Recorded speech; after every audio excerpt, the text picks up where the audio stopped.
Siz azыр протокол эмнеге жазасыз? Тонировка. Тонировка жаза албайсыз, мага Эмне дайындайсыз. жаза албайм? Статьяны окуңушу. Кайсы статьяны? 29-ту окуң. Сиз ака мына караң.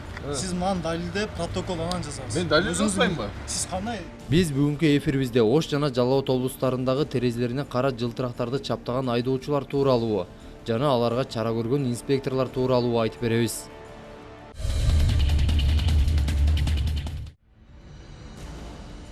Жалал Абад облусу рейд учурунда дал ушул автоунаа терезелеринен кара жылтырактарды чаптап алгандыгы үчүн токтотулган. Бирок айдоочу жол тескөөчүсүнө Кыргыз Республикасынын бузуулар жөнүндөгү кодексиндеги 129-беренин 3-бөлүгүн айтып, ага карата протокол түзө албастыгын билдирди. Себеби жаңы мыйзам боюнча транспорт каражатынын айнектеринин жарык өткөрүүсү бажы бирлигинин техникалык регламентинин талаптарына ылайык келүүсү керек. Мындан улам инспектор алгач унаанын терезесиндеги кара жылтырактардын жарык өткөрүүсү канча пайыз экендигин атайын аппараттын жардамы менен ченеп, айдоочуга далилдеп көрсөтүүсү шарт. Бирок устанын тогосу жок болуп, инспектордо мындай атайын аппарат жок экендиги айкын. Муну ал өзү деле ачык айтты.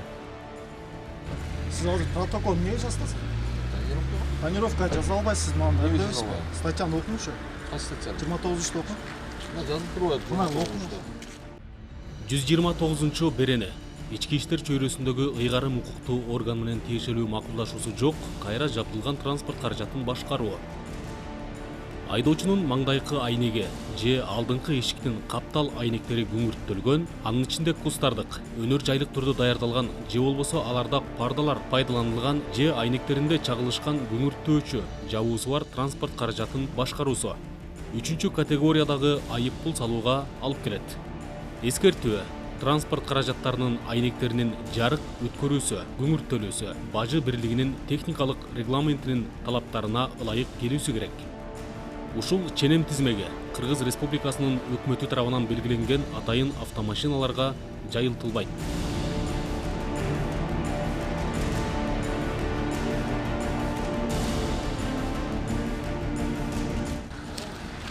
Gelmez.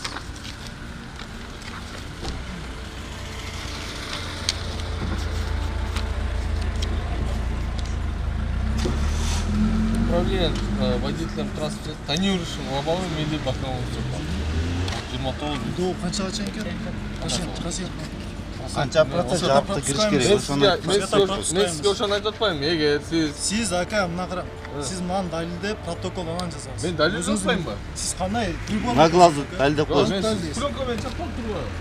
Жок, чапталып тура, сиз мага далилдебейсиз, Мен почта ошого чейин анда машинаны стоянка коюп туралы. Жок, андай кыла албайсыз. Класс. Статьяны Стоянка коюлуп, машинаңызды пленкаңызды алынат да экспертизага жөнөтүлөт. Жок, ака. Экспертизадан экспертиза. Мен билем, сиздер прибор с собой болуш керек да тура. Мен виноват эмес. Мен мына виноват эмесмин, прибор бербесем. Ушуну айтыңыздар да сиздерге алып бериш керек. Алып бербесем не кылам? Мен мынаны бекитип алып Анда бересиң. сиз эмнеге жазасыз? Мен ошону айттым. Ушуну алып бергенден кийин анан Сиз текшерип. эгер каршы болсоңуз, машина стоянка отуруп Жок, турабыз. мен машинамды бере албайм. Бересиз. О, менин да убактым жок. Кел чал, алып кете бересиз. Турабыз. Анан экспертиза жөнөтөбүз. Пленканы. Эмне жок? Азыр алып келип далилдеп, мен сизден күтүп отурам. Кандай күтүп? Мен сизге бул азыр сизде пленка жабыш турат го. Ошону айттым мен сизге. Вот ошону. Алып келип көрсөтүп. Кандай дейсиз? Жок деп атпайм, мен сизге айтып атам. Жок болсо мен да сизге айтып атам. Айып токтоп турабыз машинаны. Анан экспертиза дайындайбыз. Убакыт сокпосо мен да убактым бар. Бериңиз. Протокол алып келсеңиз, Протокол түзө албайсыз. эмнеге түзө албайм? Эмнеге? Эмне деп түзө албайсыз? Тонировка пленка менен чапталган деп. Түзүш үчүн мындан далилден. Мен далилдейм. Точно ошо сапат этип. Азыр ошо сиз дайдабайсыз да, мен эвакуатор чакырам, эвакуатор менен алып кетебиз.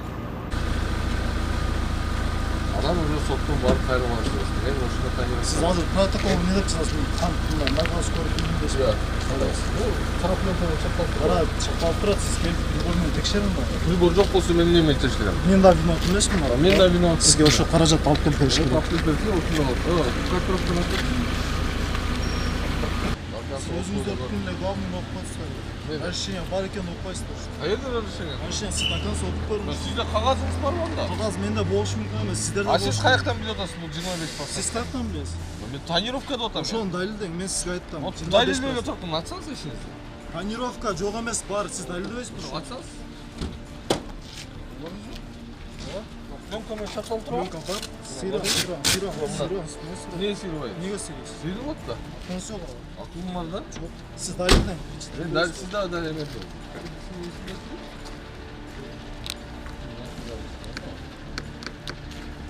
Сіз приборды алып кеттіңіз. Прибор жоқ та. Мен не қоямын? Тоқтом бар да шу. Тоқтом аяғына шын оқпайсыз сіз. Бана сізге Мен статьяны қойып бербеймін. Да, мен ал сізді түсіндім. 30% баяғы светопрос 30 емес, 25. 70 О, 70. 70% тоқтатасыз ба пропускаемас. Сізге қағаз болуш, аны біз мындай сізге анықтап бербешпіз керек. Мен сізге дабы жол айтсам, мен егер мен анықтасам, оның машинаны қоябыз. Жоқ, ошо қайсы жерде жазылып тұрады, ошо аяқ қорого қойып анан біз дайында алып келгенден кейін. Мен сізге ответственность айтып беремін. Жоқ, Прибор жоқтығына байланышты. жоқ, мен виноват емеспін жоқ.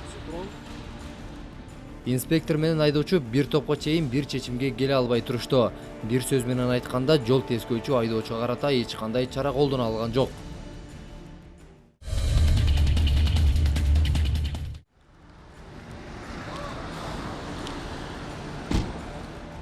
Ал эми бул Ош облусу. Бул жактан да терезелерине кара жылтырак чаптаган айдоочулар болбой койгон жок. Бирок бир артыкчылыгы Жалал Абад облустук жол кыймылдарынын коопсуздугун камсыздоо башкармалыгынын инспекторлоруна караганда, бул жактагы жол тескөөчүлөрү чечкиндүү кадамга барып, унаанын терезелериндеги кара жылтырактарды айдоочунун өзүнө сыйрытып, айып кагазын колуна карматып жолго салышты.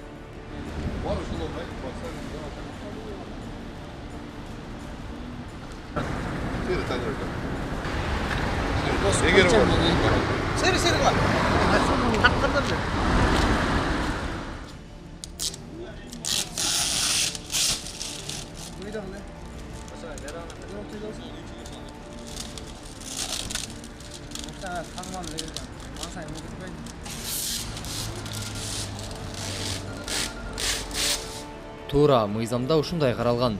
Бирок мыйзам кагаз бетинде эле мыйзам болуп, бирок анын иштеп кетишине шарттар түзүлбөй жаткандыгы таң калтырат. Мисалы, бул инспектор атайын аппараттын жардамы жок эч кандай чара колдоно алган жок. Колдоно турган болсо мыйзам чегинен чыккан болуп калат. Ал эми бул инспектор кара жылтырактын канча пайызда экендигин айдоочуга жеринен далилдеп бербей туруп, айып кагазын түзгөндүгү мыйзамдан аша чапкандык болуп саналабы деген суроо туулат. Биз бул карама каршылыктар тууралуу кийинки эфирде толук материал чогултуп, сиздерге унаанын терезесиндеги кара жылтырактар тууралуу кайчы пикирлерге жооп алып берүүгө аракет кылабыз.